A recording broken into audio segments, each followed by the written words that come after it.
The following story contains instances of blood, gore, and abduction, which may be too much for some beings to endure. Listener discretion is advised.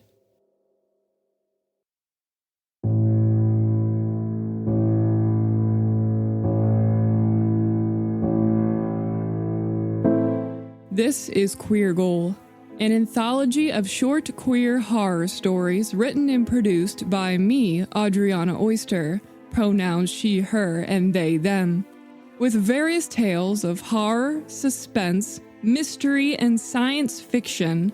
I, in the role of the narrator, will introduce you to a diverse set of characters, each of whom trapped in their own hellish landscapes and teeth-clenching nightmares.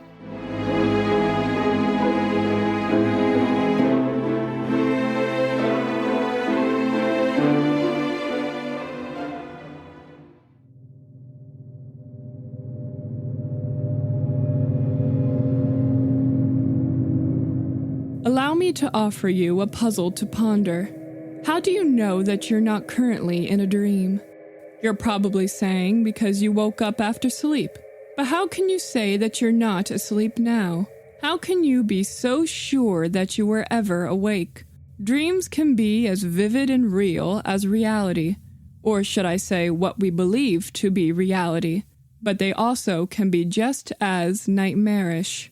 The main character of today's story, Avi Fowler, pronouns they and them, is going to find themselves in a situation that we pray will never become of us. Dropped into a mysterious town with no name that can't be found on any map, and without any recollection of how they got there, except that it was almost seemingly like they slipped away from a dream. I now present to you the Unidentified Town.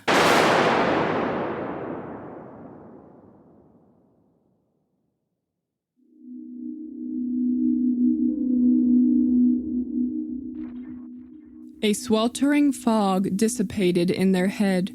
The midnight black that was obstructing their vision swam to the edges of eyesight and faded. Each footstep that Avi Fowler took forward became lighter, as they seemingly awakened from the pit of a dream. They stopped and leaned against a green piece of metal, which they realized was a streetlight.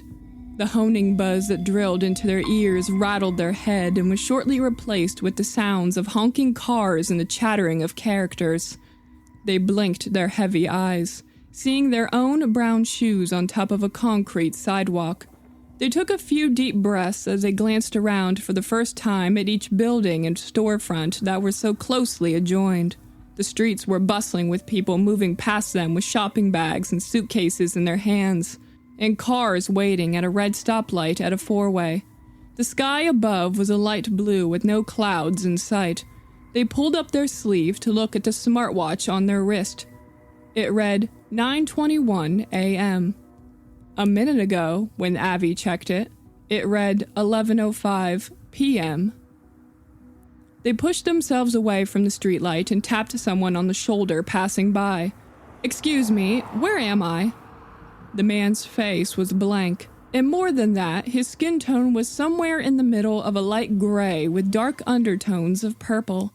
His eyes were cold and motionless as he tipped his blue baseball cap in their direction, almost like a robot, revealing his bald head.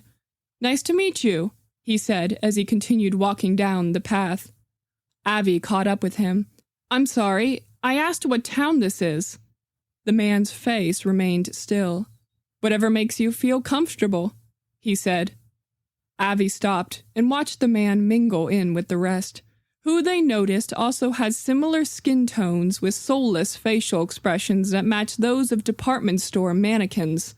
They were lost in thought and rubbing their neck when the honking of cars brought them out of it. A few feet away, at that four-way, two sedans, both with dark-tinted windows, revved their engines, and at the same time, one went forward, and the other made a left turn, directly in front of the other vehicle. Avi stumbled over. "Wait! Stop! You're going to cause an..." Both cars passed right through each other, neither one pressing on the brakes. They only drove on down their desired directions. Accident, Avi finished in a whisper, twisting their head to see if anyone else had noticed the scene. But every person who walked down the street on both sides kept their eyes fastened ahead. Avi's body shook as they backed up against a brick wall, their hands viciously rubbing their eyes. They knew that they must have fallen asleep at the wheel. This wasn't real, and if they don't wake up soon, bad things could happen. Their eyes glanced back over the citizens living their average lives, the people who were unfazed by Avi's panic. They let out a shaky breath and tilted their head up, only to see someone looking down at them. Avi jumped, turning around to face the person, who didn't even flinch at their reaction. Yet, they didn't speak. They only clenched their jaws. They adjusted the sunglasses on the bridge of their nose. Black gloved hands curled around the balcony as they adjusted their posture, allowing Avi to notice the matching black jacket with the collar popped over the person's neck. After a few seconds, another person approached them from behind on the balcony, wearing clothes identical to them. Although Avi couldn't hear a word of it, the two whispered to each other. Each one nodded their head to something the other had stated. "Hello?" Avi shouted to them. "Can you hear me? Can you help me?" They didn't get a response, not even an acknowledgement from the two. They only stared down at Avi like they were watching an animal in an exhibit. "I can help you," Avi heard a soft tone answer at their side. They turned to the voice and saw a woman looking to be in her 30s, wearing a white maxi dress with a matching belt clenched around her middle. Her skin was incredibly fair, her face obstructed by a large black pair of cat-eyed sunglasses. Her long white hair trickled down past her shoulders. A smile had spread across her face, elevating her high cheekbones. "You understand what I'm saying?" Avi pointed at her. "Of course, and it seems like you understand what I'm saying." "Thank God, someone here with sense!" They walked up to the woman. "I don't know what's happening. I don't know where I am. I was in my car driving, heading to Pittsburgh. I didn't want to stop and pay for a hotel room, so I decided to just keep going until morning. And then somehow, I'm here, and everybody's ignoring me or not making sense. I watched two cars literally pass through each other." They gestured with their hand back towards the balcony. "And these two people just keep—" The two were gone. Avi sputtered. "Well, there were these two people in black outfits, and they wouldn't answer me. They just kept watching me." The woman blinked, grabbing for Avi's hand and holding it in hers. "Never you mind what you've seen. Your eyes must be playing tricks on you from being so exhausted." She laid her other hand on their arm, turning Avi around and threading her arm into theirs. "How about we walk around for a while, and you can keep telling me about yourself and your situation?" Avi nodded, talking to the woman as she guided the two of them down the street, along with the rest of the citizens. At one point, she looked back to the balcony that Avi had mentioned and saw two people looking back.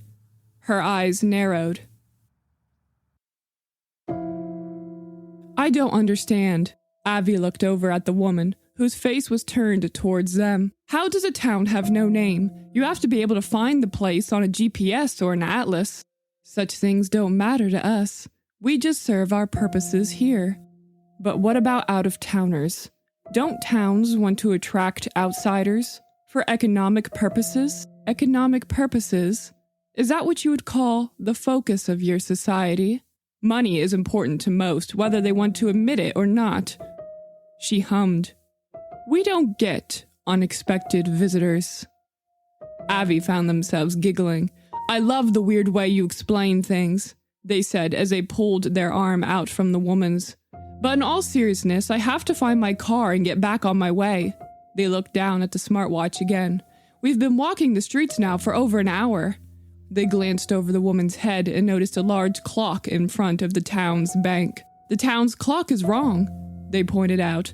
"My watch says it's noon, but your clock says it's—" The clock's face now read a different time. "It says what, Mix Fowler?" Avi swallowed, shaking their head. I know I'm not just seeing things. Something doesn't make sense, and I need to go. You've been very nice, but... The woman held on tight to Avi's arm. Please, Mix Fowler. There's no reason to be so upset. But I'm sure it's easy to be without nourishment. Why don't we go get something to eat? I know the place. She smiled, smoothing her hand down their arm and intertwining her fingers in theirs. Trust me. Avi pursed their lips. You know, you've never told me your name. My name? She gestured to herself. Yes, you. Don't tell me you're just as nameless as this town, and it's hard to build trust without knowing a name. For the first time, she looked away from them, only continuing to walk forward, dragging Avi by their hand. She adjusted her sunglasses with her other. That makes sense, I suppose. You can call me. She paused. Jessica. They rounded the corner and came in front of a building largely labeled diner in pink fluorescent lights. When they entered the establishment, they were met with nobody. No staff, no customers sitting and dining in the numerous empty booths. No signage or decoration clung to the walls. No windows, only a large square hole close to the entrance. Avi walked up to it.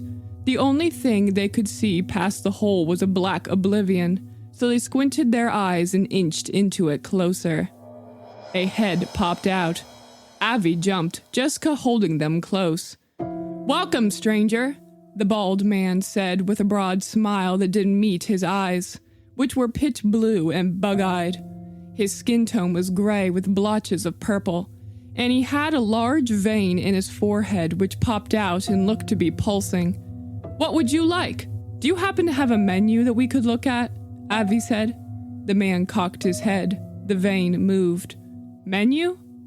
Avi raised an eyebrow at Jessica, who still didn't take off her sunglasses. This isn't like any restaurant I've ever been to. What do you mean? She laid a soft hand on their shoulder. You can't tell me this doesn't look odd to you, Jessica. There's nothing but grayness to this place. No windows, no menus, no decorations, not even any napkin dispensers or salt and pepper shakers on the tables. This looks like a cafeteria you'd find on a military compound. They turned back towards the man. I'm not even sure there's a kitchen beyond that hole in the wall you're sticking your head out of. Does this place even have a name, or is it just as nameless as this town? The man's smile never left his face. If you're looking for something different, you could leave and come back in a few minutes while we see what we can do. Jessica came towards the man. What did you just say? Avi backed themselves towards the doors. Jessica hissed, grabbing the man by his ear and pulling it down. Shut up, she said. The man shrieked, wincing through his happy facade. His mouth became circular until it was the shape of a complete O. His skin turned completely purple, and his head rocked back and forth. The ear split away from the side of his head. The skin ripped like thread until the ear splat down onto the floor. A wave of black ooze pooled out of his head and gushed on top of the appendage. My apologies, he said. His head was still shaking left to right in a hysterical manner. I simply meant that we could serve you whatever your palate desires. No need for a menu. He turned back to Jessica, who was glaring at him. I don't want anything from this place, they said, continuing to back away towards the entrance. Something's off with all of this. I don't know what it is, and I don't care. I'm going to find my car and get out of here.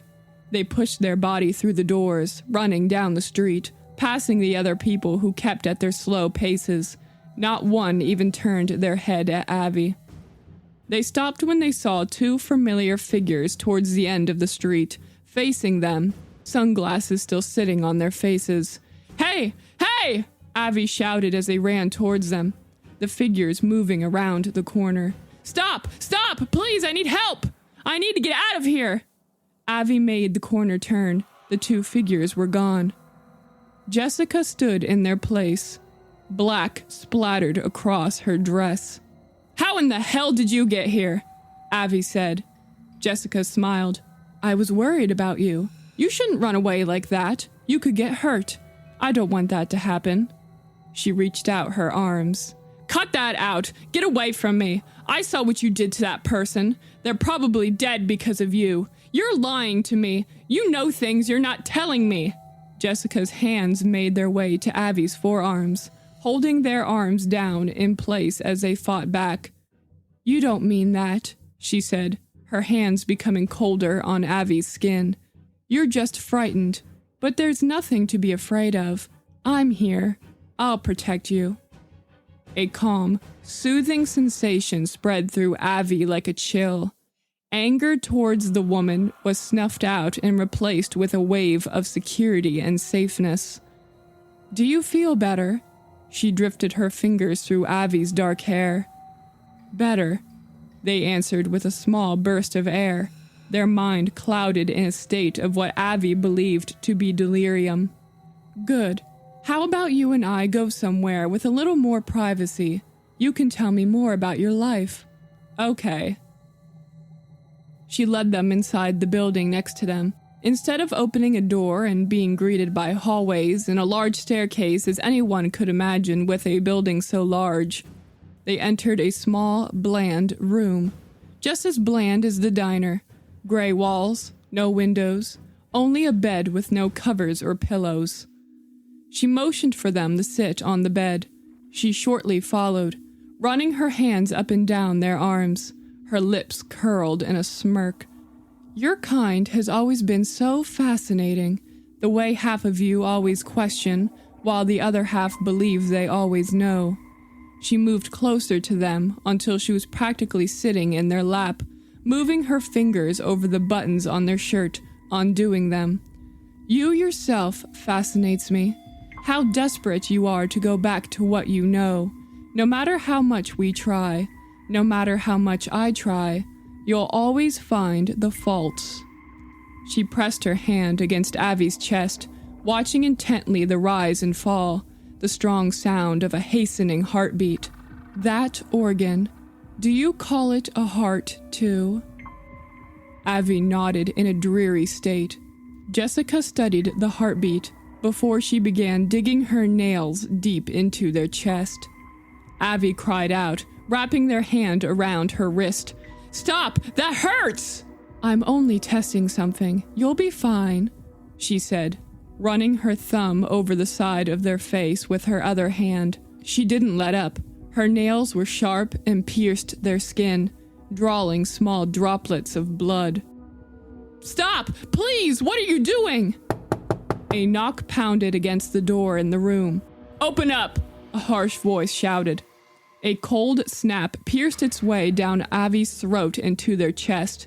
Jessica pushed her nails deeper into the skin, seemingly deaf to Avi's screaming as she clenched the hand into a fist and pulled back with force. I said open up, immediately! The voice outside the door boomed. Help! Help! Avi screamed.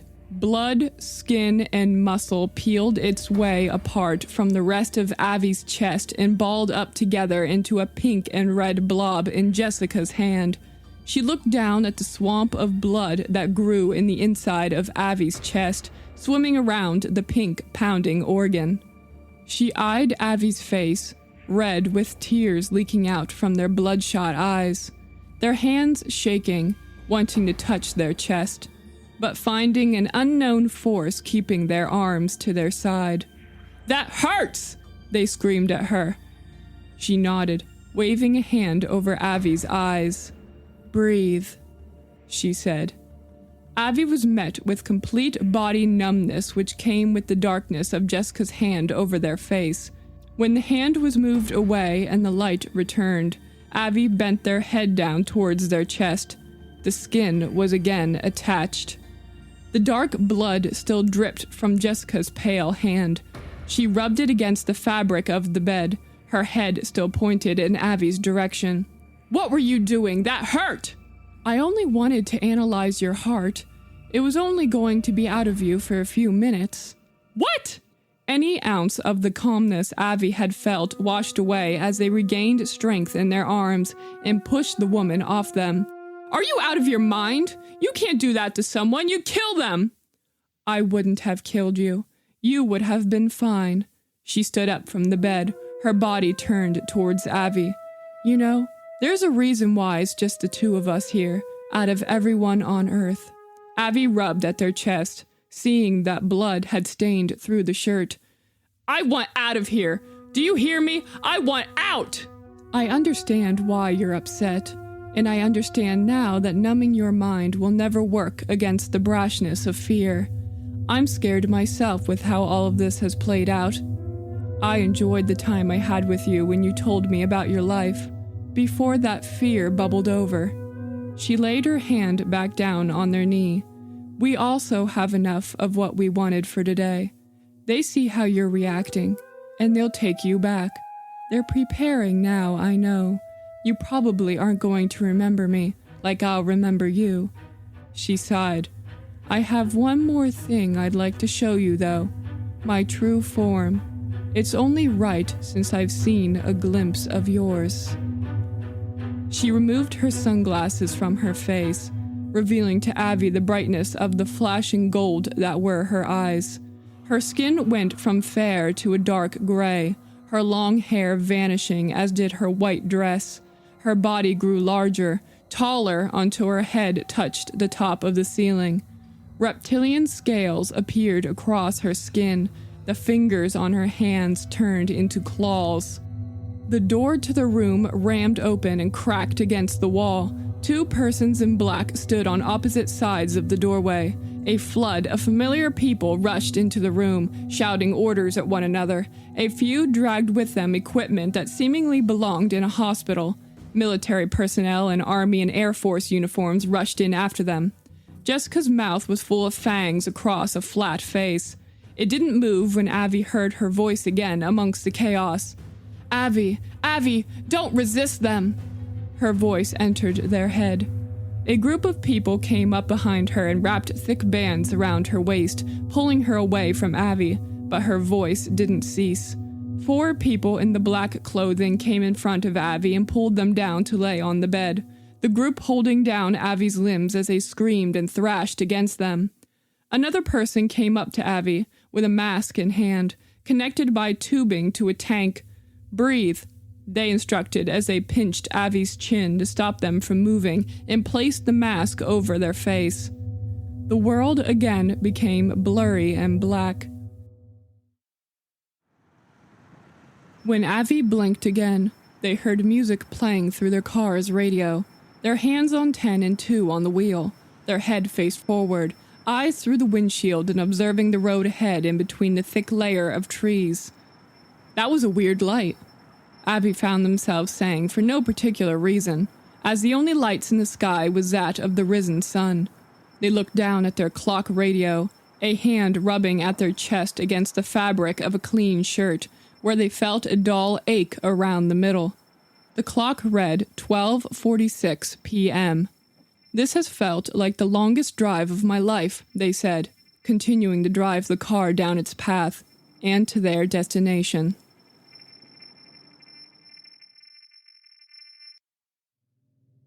Avi Fowler, age 32, pronouns they and them, found themselves in no extraordinary circumstances, just on a long drive through rural Pennsylvania. They did find it odd that the timing of being in one place to another seemed inconsistent, but they knew that such things can happen when one daydreams behind a wheel. Eventually, when they made it into a nearby town and stopped at a gas station for a quick fill-up, they were met with strangers all too eager to discuss the vehicle model of Avi's car. One of them happened to find that the car had brown blotches of burning on the top of its metal back end. They all agreed that it must have been the doing of the sun and the wilderness. Things are simply end of story. Or is it? Colonel, sir?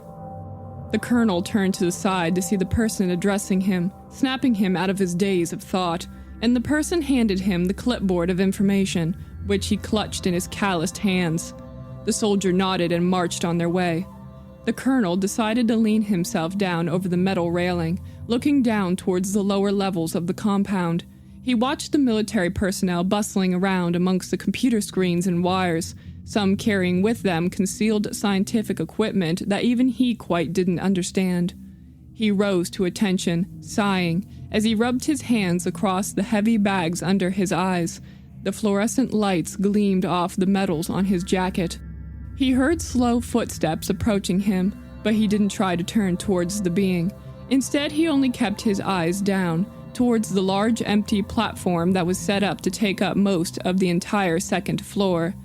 I was informed that the subject has been relocated back safely. No adverse effects this time. He paused. How is Jessica? The being spoke, yet their slit of a mouth didn't move. Out of the corner of his eyes, the colonel saw the large oval black eyes blink. We request another subject in the next 72 hours. We wish to further this experimentation.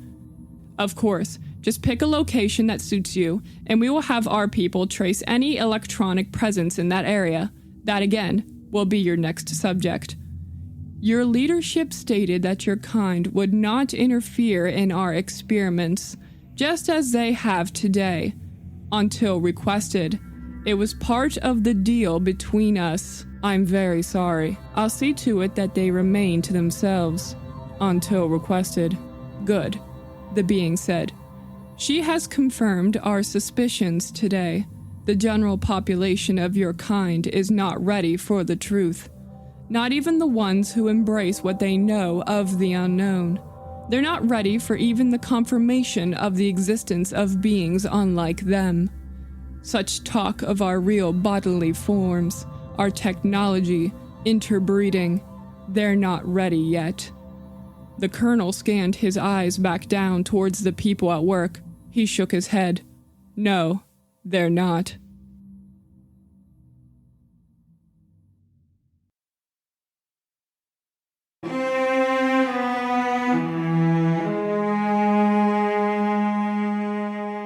For the written version of the story you just heard and other Queer Goal originals, visit queergoalpodcast.com.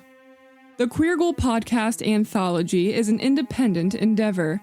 If you enjoyed what you've heard, please consider leaving a review or rating and telling a fellow creature of the night about the show. Follow Queer Goal and me, Adriana Oister, Oister, on social media to stay up to date about the podcast and future projects. All links are in the show notes below, as well as other ways to support the show.